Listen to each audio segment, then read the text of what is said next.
Hi, welcome back to another video. One of the last ones I put out, the Marcellin Pathfinder one, did pretty well for my channel anyway, and we have a few new people here, in theory, so let me lay the groundwork for this. A couple of months back, Ginny D and Pointy Hat led a creator-driven project called Kraken Week, where any creators who wanted to could join in on creating water and ocean-themed content for TTRPGs. You may already know about this, and if not, check it out. There's a playlist full of some very interesting videos. I decided to take part rather last minute and wound up rushing to make a dungeon-themed ocean? An ocean-themed dungeon. That's what I meant to say. That'd make more sense, wouldn't it? Rather a dungeon crawl with an overall watery party theme anyway. But also, I had it inspired by the Seven Seas. It was a fun concept, and I was happy with it. But not the map. I felt like it needed to be bigger, so the plan changed from one level to, like, 6? 7-ish, 1 per sea, and I did just the first level for Kraken Week, with the plan to keep it going after, even though Kraken Week itself would obviously be over. It took a bit longer than I had hoped, but here we are, part 2! Last time we made the main floor where the pirates trade and do business with some ideas taken as inspiration from the Indian Ocean. This time we are going deeper, obviously. This second floor, inspired by the North Pacific, where the pirates cook food and store a variety of items, repurposed from initially being created as a fire break by the dungeon's original owners. So a clear theme of fire in this one, yeah? Well, that is intentional, as in the North Pacific, you will find the Ring of Fire. Not the Johnny Cash song, though I'm sure it's being played there somewhere, but this is more about the geography and landmass. National Geographic says the Ring of Fire, also referred to as the Circum-Pacific Belt, is a path along the Pacific Ocean characterized by active volcanoes and frequent earthquakes. The majority of Earth's volcanoes and earthquakes take place along the Ring of Fire. It's nearly 25,000 miles long, about 40,000 kilometers, and is on multiple tectonic plates, which makes sense as to why there are so many earthquakes and so many volcanoes. Now, as for volcanoes and earthquakes, 75% of the world's volcanoes are found here, which is over 450, and 90% of the world's earthquakes take place around the Ring of Fire. Pretty crazy stuff! Now, the parts we are taking inspiration from are the ring part and the fire part, for now at least. Take a look at the map. Does it have a big ring? Better believe it does. This level is the basis for more of the dungeon going down. In the centre of the ring is a pit, descending deep into the earth. Further down, it's full of water for the creatures previously researched, but up here it exists purely because to build it down there, deep in the earth, they started up here. It's covered by a metal gate, but players can make their own decisions as to how much they trust that. Now, what makes this floor interesting is that this ring, around it, there are a number of magical fire traps set on pressure plates, littering the floor. This meant that if there were to be a containment breach and any of the creatures made it up to this level, they would be stopped as they hate heat and fire, forcing them back down to the levels below. At the very least slowing them down and giving the researchers time to escape. Lore drop time, this worked! Only a few of the biggest monsters reached the first floor, pursuing some of their captors, but they were so injured by the floor that eventually they had to give up the chase, and none of them have come up ever since. Now, however, the pirates simply used the fire traps as stoves to cook. Yeah, a lot less grandiose, but it's an unlimited fire source.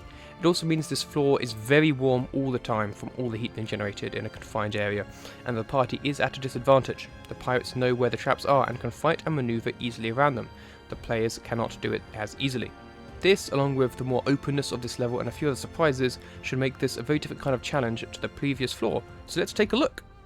Yikes, yeah, this video got delayed. I started making a bunch of Pathfinder characters, and all of a sudden, it's been like more months. So here we go. This is the map, as you can see, starting at the bottom of the stairs with the large ring, which we are largely, pretty much entirely calling Room 1. It's the kitchens / fire break. Its origin, like I said previously, was a fire break, because it's very hot and also very fiery, and that can prevent things that have come up from lower down, but now it's just used for cooking. So, the pirates are here, doing cooking stuff. Smoke goes away, makes better meals, still not really any traceability. And, you know, smoke inhalation's lesser because it's a very large room, so it goes up much higher. So that's all worth pointing down. Obviously, there's a large void in the centre. There's a grate over there, but you still might want to be careful. The grate is big enough that you're not going to fall in, but you might still lose a foot down, especially for like a halfling or someone. The Ring of Fire itself is going to be a very hot location, so depending on the system you're using, some exhaustion checks for 5e, or for Pathfinder with your scales of negative environments for heat, probably be one step higher than the usual. I've not done too much in Pathfinder yet with how extreme heat and extreme cold works, so I need to research that a bit more before writing in specific details, but that is what would be going on there. Likewise, heavy armor might be a bit more of an issue here as well, with all the heat.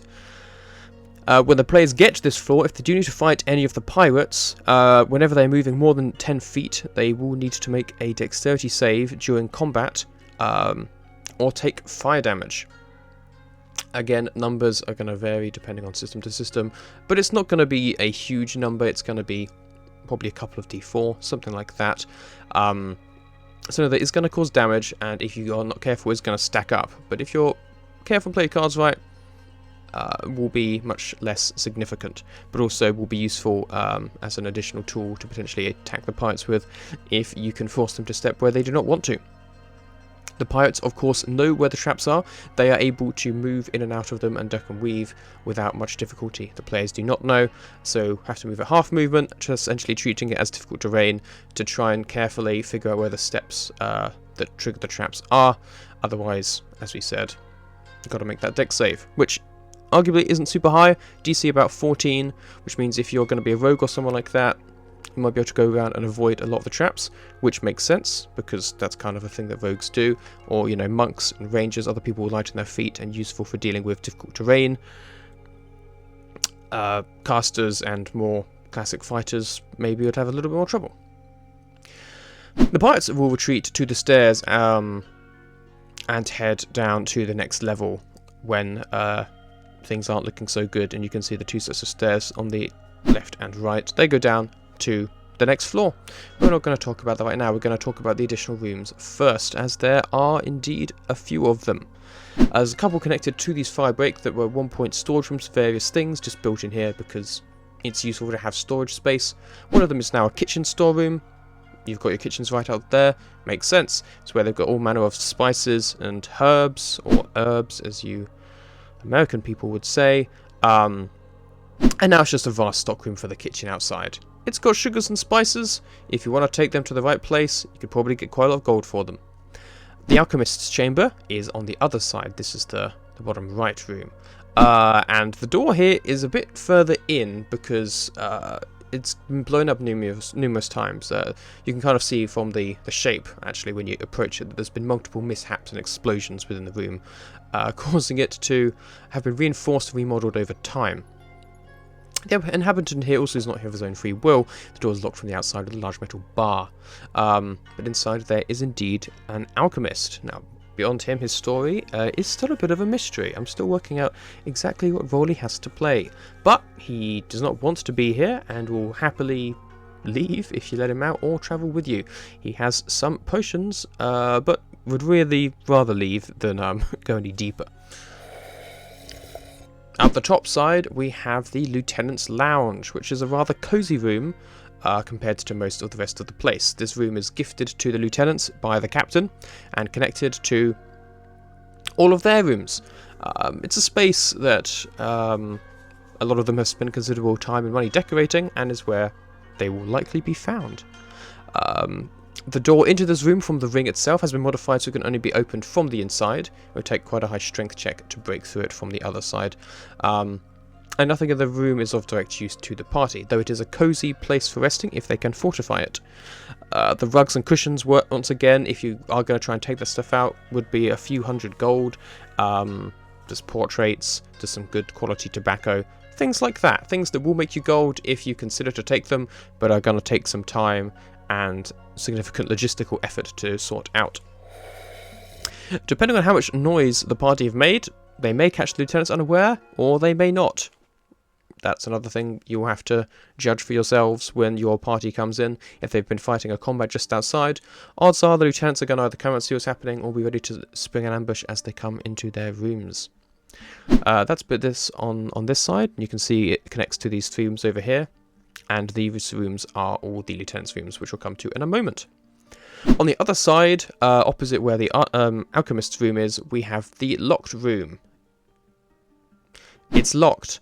That's because it largely connects to a bunch of these tunnels, and so you don't want things coming through there, so they've just locked the room, thrown a whole bunch of stuff in the way to try and block it up. Then we've got the hole. You can see it there. It's this large, unevenly shaped part. A portion of the wall is collapsed, likely caused by whichever creature created the tunnel you see disappearing into the darkness beyond it. The air smells stale, and the tunnel is quiet and dark. It was carved out many years ago, back when the facility was abandoned, long before the pirates got here, by a young purple worm or something similar breaking too close to the surface.